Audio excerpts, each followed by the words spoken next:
Okay, everyone, we're going to get started.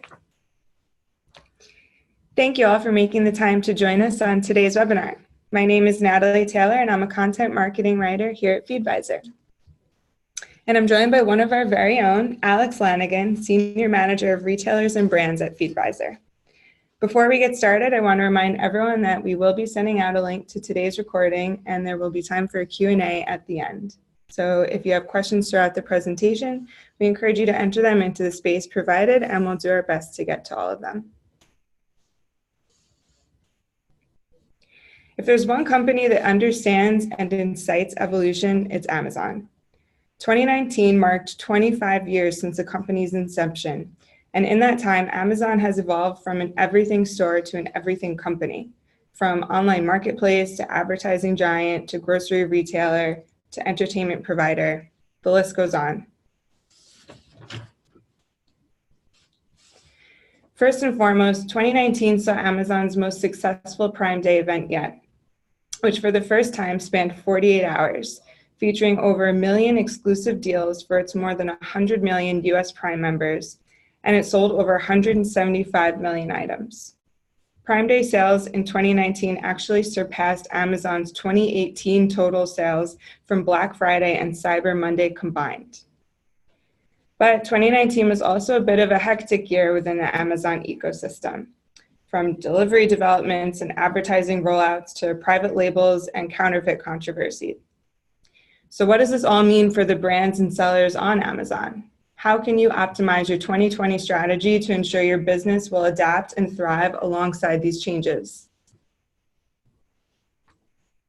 Today, Alex will be going over details of Amazon's biggest 2019 initiatives, including the new advertising offerings and Amazon's crackdown on counterfeits, changes to fulfillment methods and how to optimize your strategy accordingly, key insights into brand, sellers, and consumer behavior on Amazon, and also Feedvisor's predictions for 2020 and how you can prepare your business for continued disruption. So Alex, I'll let you take it from here. Thanks, Natalie. As Natalie mentioned, I'm a senior manager here at Feedvisor, working with retailers and brands. So today I want to talk to you a little bit about some of the highlights that are top of mind heading into the new year. And first and foremost, I want to talk about delivery and fulfillment. One of the things that continually comes up on my calls with clients today is all the various delivery options that are available. Amazon's continuing to make strides and improvements to its performance around shipping. You know, as consumers, we've gotten used to this free 2-day shipping model. And I don't know about you guys, but for me, I've noticed I'll actually add products to my shopping cart in an attempt to hit the minimum for free shipping on many online retail shops. So I think this is really a sign of consumerism in this new age of retail. Fast free shipping is a huge selling point. In fact, as part of our consumer behavior survey, we found that 83% of consumers say free 2-day shipping is their favorite part of a Prime membership. So Amazon knows this, and as part of their 2020 strategy, we predict they're only going to be furthering improvements and crackdowns on their delivery models in 2020. Last year, we saw that their main marketplace competitor, Walmart, launched a free next-day delivery service, and here's the catch, without a membership fee. So due to the response or prior to that, they came out with some improvements to their own delivery services, like adding free same-day and free one-day delivery on select Prime products. So resellers and third-party merchants, brands selling on the platform, they'll have more ways than ever to distribute their goods all over the country. Amazon, we've heard FBA, FBM, SFP, FBA on-site, small and light. You kind of get the picture. There's tons of options out there, and it's really important to take a good hard look at your business and assess what the optimal method to ship products is for your bottom line. A lot of people, get hit with the pain of account suspensions due to too many missed deliveries. So it's really important to have a depth of knowledge in this space and be sure that whatever method you do choose, you're positioned correctly to hit the strict delivery timelines. Just in actually December, Amazon informed sellers that it was temporarily suspending access to FedEx ground delivery network. And, they blamed poor delivery performance. And some of my sellers exclusively use FedEx for their seller fulfilled Prime offerings. So that move really sent shockwaves through some of the selling community. as during one of the highest volume seasons, they were forced to find alternative methods and come up with relatively high cost contingency plans. But the good news is it was only temporary, and it just sort of emphasizes that importance that Amazon is placing on customer experience and highlights why you need to be looking at delivery heading into 2020. I'm getting more and more requests from clients to help them analyze some of these fulfillment strategies and consult on what the best option is for the various categories of their business. And when working to evaluate different scenarios, I always say it's important to not only take into consideration the cost of fulfilling an item on each channel, but really look at the mini competitive sphere that results in each unique channel. Changing from FBA to FBM can really impact the price you need to sell at to remain competitive. We also find that it impacts the demand of an item, as that precious prime badge tends to result in a really significant lift in sales volume. So striking that balance between, your margins and order velocity and looking at the elasticity of your items is a must when determining how to fulfill, and definitely something to consider when you're assessing your strategies in 2020. And not only is it important to consider how you get your items to the consumer, but it's also important to consider consumer experience when you are shopping online. Shipping items on time can impact brand image overall, which is really top of mind when it comes to making sure that shipments do make it there on time. A lot of my retailers and brands and the clients that I work with are really concerned with their brand representation on Amazon. And that sort of brings me to my next topic, which is focusing in on how you're represented on the platform, and things that we saw in 2019 that can help brands maintain control over their image. So, when looking at this new age of digital research, we find that consumers are increasingly beginning their purchase journeys on Amazon, regardless of whether or not they make a purchase there. For me, when I go into a store and I'm looking to make a big purchase, I always check online to make sure I'm getting a good deal. And I look at everything from product details to price comparisons to customer reviews and ultimately, brand credibility, which is why it's more important now than ever to ensure that your brand is represented well on Amazon's marketplace. Going into 2020, we expect to see an influx of brands and major retailers on the platform looking to expand their reach and tap into that Prime network. So with that influx, I think one of the areas we can expect to see more progress is in the world of the counterfeit goods. Not only does this dilute consumers' trust in Amazon, but it also can damage your brand representation in the process. So it's definitely top concern for some of the large brands I'm speaking to today. In 2019, we saw Amazon take some steps to combat this counterfeit, illegitimate product pandemic with their launch of Project Zero. It's a new program that empowers brands to help drive counterfeits to zero. There's 3 really cool new tools that are part of the initiative. The first is automated protections. So this is a solution powered by machine learning that continuously scans stores and proactively removes counterfeit products.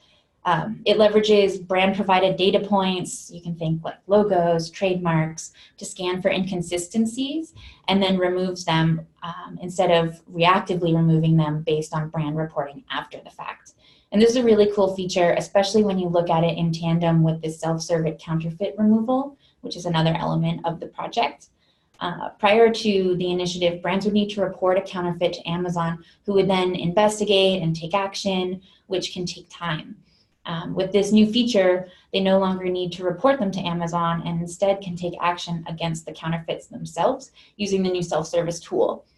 And the cool part is the information that Amazon's collecting from users leveraging this tool then feeds that automated protections element that I just discussed to improve performance and better catch counterfeits in the future. And then the last component of Project Zero that is really helpful is this product serialization. So not only does product serialization help in the instance of identifying counterfeits and taking them off, but it also helps with the instance of a seller selling a truly authentic good that then gets sort of pulled from the digital shelf while Amazon investigates and confirms its authenticity. So what this product serialization does, it provides a unique code for each unit that's manufactured. So you can then put these codes on your products as part of the manufacturing process. And each time an item is ordered by a consumer on Amazon, Amazon fulfillment can then scan and verify the authenticity of the purchase and of the product, which results in detecting counterfeits before they reach the consumer. So while they've always had these high standards for product quality and legitimacy, I think the rise of brand presence on their marketplace has definitely led to increased focus to ensure that these high standards are met and maintained going forward. Actually, as recently as last Friday, the Trump administration rolled out new rules that would hold Amazon responsible for counterfeit products and actually open them up to fees for such behavior. So, as such, and in response, I think we anticipate the effort to combat these counterfeit and black hat tactics like fake reviews, listing manipulation will only intensify in 2020, and it's going to offer companies on the platform more control and protection of their brand image and credibility. Over the last year, we've seen a significant increase in the amount of brand and private label presence on Amazon's platform. They too have been expanding their own line of private labels, which in 2019 included over 400 brands and 23,000 products. I've heard from several folks that there might be a concern around other brands selling on the platform as they're worried about how Amazon's own private label can impact competition and create potential bias. And in 2019, we actually saw the FTC began an antitrust probe into the company around its competitiveness, which I think will ease some concern going forward. And we can expect to see an increase in transparency around their private label strategy to abate these public concerns and reinforce the opportunity that really does exist on the platform for other private labels and brands. You're going to be seeing a poll appear on your screen in just a few moments. For those that manage a private label, we're curious to know what your biggest concern is around competition with Amazon. We're always trying to keep a pulse on the market, and this helps us put together and distribute some of our insights in the space. So with this push towards private labels, selling on the platform, a dynamic pricing and advertising strategy is going to continue to be a necessity. And in anticipation of this, Feedvisor began working on a new repricer that focuses not only on listing competition like our legacy solution, but also on indirect competition for those items where the buy box is already secured. It's something that I'm super excited about personally. I'm talking to all my clients about it. It's a really cool technology, and essentially for your ASINs that aren't competing for the buy box, so where you have 100%, it's your own product, Product Sphere pricing identifies not just your known direct competitors on the listing, but also indirect competitors that are taking demand away from you. So you can think about not only competing items, but complementary substitute products. This new technology uses natural language processing and some other inputs to analyze the entire competitive sphere and then price your products based on real-time market conditions. So if you're interested in learning more about the solution and some of the cool stuff that we're working on heading into 2020, please reach out to us after the webinar and we'll be sure to get you some more information. And the results of the poll, the biggest concern with private label competition, the clear winner was competing with Amazon's private labels. So this is definitely consistent with what I'm hearing from some of the clients that I do manage. 40% of you indicated that that was of top concern. And then the second one, not too surprising, was increasing demand for my private label.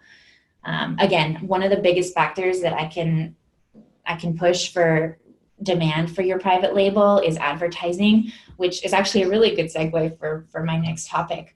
Advertising is a really great way to promote your items and to get your brand or your private label out there. And I think there's this common misconception that only brands should be advertising. But here at Feedvisor, and that's really not true. There's huge advantages for resellers who utilize Amazon's advertising tools. And when you advertise, you're not just driving traffic to a product. You're actually driving traffic to your listing when you're in the buy box and when you're poised to be the one to collect on the sale. So with advertising, you can really boost your demand and get your name out there. And even if you're a reseller selling on the platform, it's a way to drive traffic to your specific listing at the optimal time for you. So with that, we're expecting to see continued growth in the advertising space. It's a big topic for Amazon. And while Google still remains the industry leader, I think Amazon's going to continue to chip away through these various improvements in the sector. Last year, we saw several improvements to their advertising model. They enabled the new to brand metrics that help advertisers determine the effectiveness of their ad campaigns in attracting new customers and retaining existing customers and finding that split between the two. And while these metrics right now are only available for sponsored brand campaigns, they're really a great improvement to the platform, and I think they're going to aid significantly when coming up with an effective advertising strategy. For example, if you're targeting new customer acquisition to your brand, you're going to want to spend more of your budget on higher market share, generic keywords. Whereas if you're looking to target customer retention and repeat purchases, you're going to want to allocate more of that spend toward branded keywords and folks that are out there looking for the items they've previously purchased. And I mentioned that these metrics are currently only available in sponsored brands. However, when you're analyzing your sponsored products advertising performance, you can look at a metric called 7-day other SKU sales in Seller Central. It's a little bit similar in that it tells you the total sales that are generated from a customer clicking on an advertisement for one product and then leading to the sale of a secondary product under that same storefront. So you can think if you advertise a camera and someone clicks on that advertisement, but then ultimately only buys the lens. That sale for the lens is going to be aggregated under the 7-day other SKUs metric in Seller Central. If you're interested in learning more about how to take advantage of some of these cool new features, check out our advertising playbook, which we're going to be promoting at the end of the webinar. It has some really cool insights in there for you. And if you're interested in learning more, as always, feel free to reach out to us.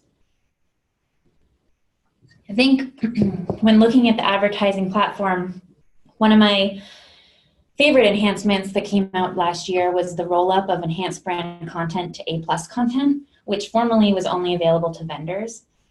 This update included cool new features that improve usability of the advertising tool, which probably isn't an accident. Easier to use functionality tends to mean an increase in usage, which results in more ad revenue for Amazon. But nevertheless, we're finding these features super helpful. They include options to create language variations for content, apply bulk uploads to multiple ASINs at the same time, and gives the ability to flip to preview mode in both view desktop and view mobile on the same screen. So as part of our advertising managed services offering, these enhancements really help with our usability of the tool and helps us deliver faster, quicker suggestions to clients. And in particular, that preview mode, like I said, between desktop and mobile has become really instrumental for us because we're finding that the focus of Amazon to improve their mobile experience is getting bigger and bigger. We found that many users leverage the mobile app for product discovery and then go to complete a purchase online at a desktop. Your product ranking and ultimately where you sit on the mobile real estate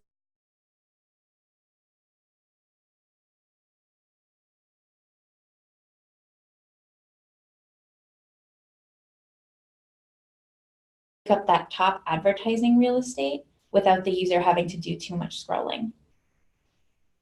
Part of the new advertising releases we saw in 2019 was the sponsored video content option, which we've already started to see a pretty good return on.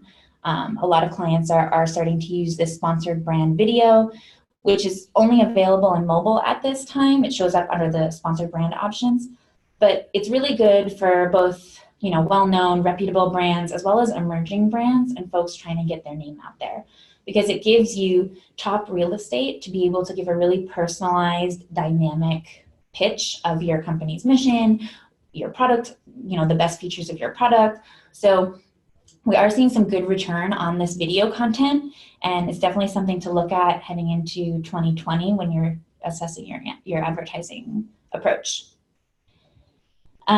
For sponsored product ads in the mobile space, the visual presentation on product pages is arguably more important than it is when it's on display. It can vary device to device, and understanding the layouts and the change in behavior is really important to capitalize on this mobile experience. So to optimize for mobile, what I'm advising clients to do is make sure that product descriptions are short and sweet. Information can be easily consumed, and you want to put a lot of emphasis on the title and first description, because when folks are scrolling, they don't have a lot of time to read long paragraphs and wordy information about the product. You really want it to be captivating. You want that first image on your listing to be enticing and encourage users to click into the listing. So focusing on these small improvements and refinements within your advertising techniques is going to be important for an effective strategy this year. As Amazon continues to drive brand presence onto their platform, I think they're really positioned to strengthen their advertising offering, and we're expecting to see some cool new features come out. So I think that that's kind of most of the things that I wanted to talk about today. Advertising, brand representation, and delivery and fulfillment. They're really like the three main topics that are coming up a lot on my calls. And I hope that this was helpful for some of you. And I guess at this point, we can maybe move to some questions. Yeah, absolutely. Thank you so much, Alex. As she mentioned earlier, if you would like more details on the 2019 updates to Amazon advertising and specific strategies and how you can leverage those updates, download our 2020 Amazon Advertising Playbook at the link provided here.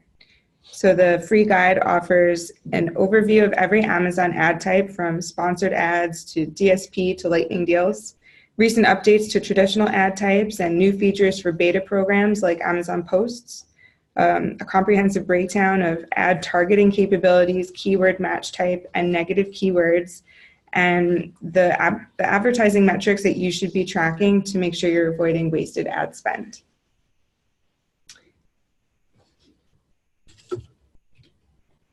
And now we'd like to dig into some questions for the Q&A, and you should see a brief poll appear on your screen right now.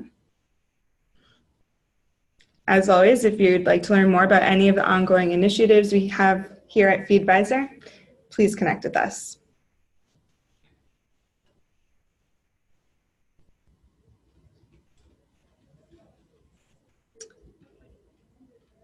Okay, Alex, first question we have for you. Do sponsored brand ads compete with sponsored product ads? And should I run both? Okay. I get this question from time to time. Should you run both? It really depends on your advertising strategy. I know that's a really vague answer. The two don't actually, it's a common misconception, they don't really compete with themselves. So they take up different real estate on the Amazon platform. You've got sponsored brands at the top. It's usually that banner that comes across the top of the web page. It has a couple products as well as usually the brand logo up there. And then the sponsored product ads are more targeted, and they show up down below the fold, so down underneath there amongst other products that are more organic listings that come up from a search. So they don't really compete for the same real estate, and they have different objectives. I would say if you're trying to really get the brand out there and have more of like a depth and category objective where you want to be known as the solution, or excuse me, the brand with the right product, say a glove. You want to have the best gloves. Sponsored brands can be really helpful because it shows up at the top of the page, and you have that real estate. It has your brand logo and a couple different glove variations, so it can be really good for getting that depth in category click. But then for sponsored products, that's really more when you're doing product conquesting. So you're trying to generate sales on a specific item.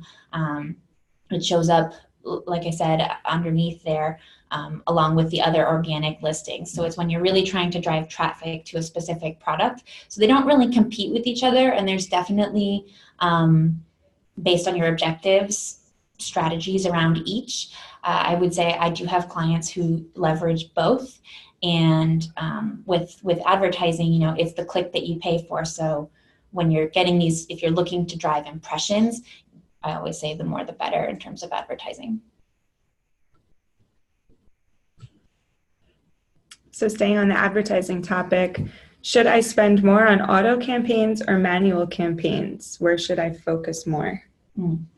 So if you're first starting out, I would say Amazon's automatic campaigns are really good at generating keywords that are appropriate for your products. So when you start an initial campaign, I always advise to start it as an automatic campaign. You can pump in manual keywords that you know are effective if you're trying to target a specific keyword.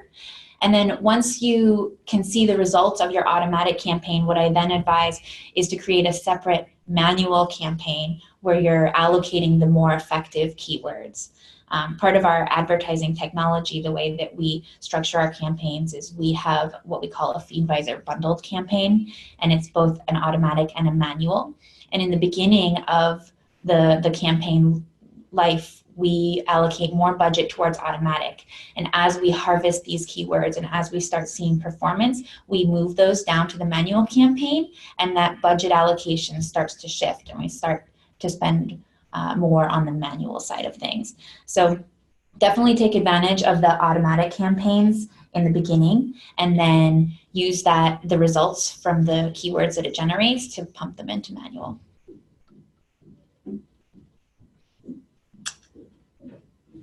Next question. How do you help brands leverage the Amazon DSP? That's something my company wants to explore in 2020.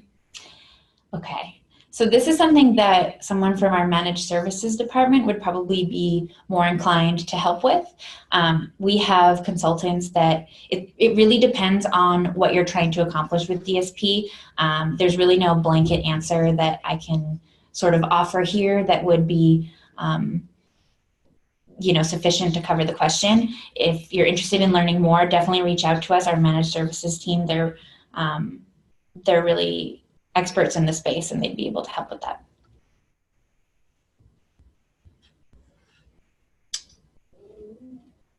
Could you please elaborate on the new to brand metrics? How does it work? Yes. So new to brand metrics, it's cool. So let me just pull up my notes here.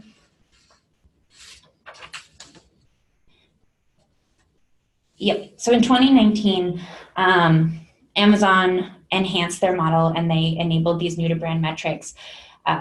So when you're looking at new customers versus retaining existing customers, there are different ways to capitalize on your advertising strategy within each. So these new to brand metrics, they really help you identify who's buying your products as a new consumer and who's buying as a repeat.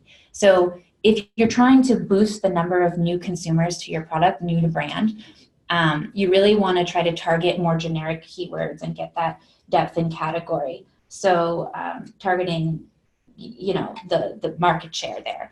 And so by leveraging these metrics and by analyzing them, you can come up with which campaigns may need to be bolstered with more generic keywords as opposed to just those branded keywords. So if you're finding that, campaign ABC has a low amount of new to brand customers, but is only attracting sort of retaining existing customers, you might want to start expanding the keywords that you're allocating in that campaign to be more inclusive of the general category. So by looking at these metrics, you can devise a unique advertising strategy that gets not only the new customers, but also retains some existing.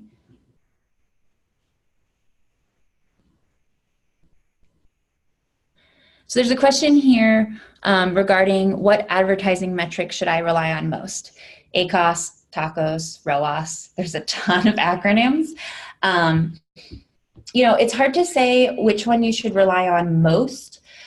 We tend to look at ACOS, which is advertising cost of sales. So it looks at your ad spend over your ad sales, and it determines what % you're spending on your advertising campaigns. And I really like this one because it helps determine profitability. If you're trying to really drive traffic to the listing and it's a new product and you really want it to see an increase in sales, we typically say you can expect to receive a higher ACOS. Whereas if you're really in the product life cycle, it's a mature product and you're just trying to optimize the profitability of your items, a lower ACOS is usually what you want to target. So I like to look at ACOS, but I think looking at a combination of the three metrics will give you a full picture of how your campaigns are performing and how your advertising approach is staying within budget.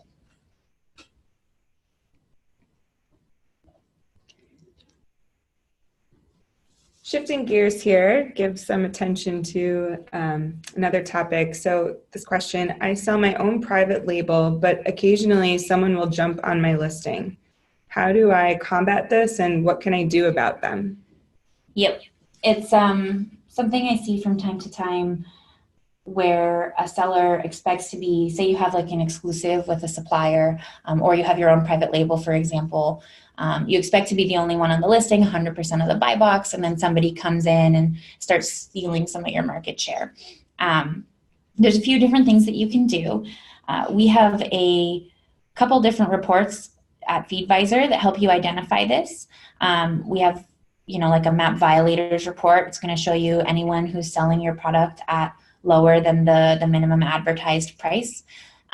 We also have reporting where we can show you when you start to lose buy box and to who. It's like a competitive landscape report. So you're able to identify those sellers. And in terms of actions that you can take, it's sort of dependent upon if you have brand registry or not. So brand registry is going to give you a lot more options to be able to go after some of these sellers and maintain control over your buy box. It sort of says to Amazon, you are the ultimate source on this brand and it's a registered brand. So you have more authority to be able to clean up the listing competition. For other sellers who may not have brand registry, when this happens, sometimes you have to change your pricing strategy. So one of the cool things with our product sphere pricing that I mentioned earlier, it will compete with your indirect competition as well. And as soon as somebody jumps on the listing, it's actually going to revert back to our buy box optimization method. So it recognizes that there's a change in the competitive landscape there and it needs to adjust its pricing. So when that happens, I would say, sort of take a look at the new competitive nature of the item and try to optimize your price to be the buy box winner, because we see majority of sales actually do come from that buy box. All right, we have time for one more question. How do you go about determining price elasticity? So that's a really complex question. There's a few ways that you can kind of estimate it. And I always say it's an estimate since forecasting isn't an exact science. Some of the techniques that we've taken as a company to try and help clients with this, we'll run a pilot. So we'll isolate all other variables, think like price changes or seasonality, and we'll monitor the incremental sales volume increase or decrease of the new fulfillment method. So when you switch from, say, FBA to FBM, we'll monitor that order change. And then, we'll take that as part of our demand model estimation and we'll apply it to scale. And the second option, which is a little bit more technology-based and a little bit less like test environment, A/B testing, our algorithm, like I said, it's constantly monitoring the competitive landscape of your items, and it's making determinations on whether or not it wants to increase, decrease, or remain stable in terms of price. So we have all of this information in our backend, and we have the resulting market response to any changes that we make in terms of price. So we take all of this systematically and determine like a unique demand model for your item, which can aid in assessing a product's elasticity. So I know it's a bit of a complex answer because it's kind of a complex question. There's a lot of variables that can impact the elasticity of that demand, but we do our best to try and take the tools that we have available and help estimate it. All right, that's about all the time we have for today. Alex, thank you so much for sharing your expertise. We really appreciate you joining us today. And thank you to everyone listening in. As a reminder, we will be sending out a link to the recording shortly. And for anyone whose questions we didn't have a chance to get to today, we'll be sure to follow up with you. With that, please feel free to reach out if you're interested in learning more. Thank you and enjoy the rest of your day.